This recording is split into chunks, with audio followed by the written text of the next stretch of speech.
আসসালামু আলাইকুম। Welcome to its fishy chapter 5। আজকে আমাদের মাছ পালনের প্রায় ১ সপ্তাহ পূর্ণ হলো। এই ট্যাঙ্কে বর্তমানে প্রায় ৯ জোড়া মাছ রয়েছে। আবারও জানিয়ে দিচ্ছি, এইখানে রেড মস্কো গাপ্পি এবং ব্লু গ্রাস গাপ্পি রয়েছে। মাছের ট্যাঙ্ক পরিষ্কারের সময় হয়ে গেছে, তাই আজ আমি পানি পরিবর্তনের জন্য একটি বোলে ২৪ ঘন্টার জন্য পানি রেখে দিচ্ছি, যাতে ক্লোরিন মুক্ত পানি ব্যবহার করতে পারি। বলে রাখি, এই বোলটি প্রায় ২০ লিটার ধারণ ক্ষমতা সম্পন্ন এবং আমার পরিকল্পনা হলো বড় ট্যাঙ্ক থেকে প্রায় ২০% পানি পরিবর্তন করব।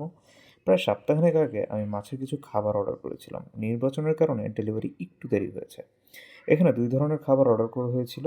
তবে কষ্টের বিষয় হলো অপটিমামের যে প্যাকটি অর্ডার করা হয়েছিল সেটি হাতে পেয়েছি মাত্র একটি, বাট অর্ডার করা হয়েছিল ২টি।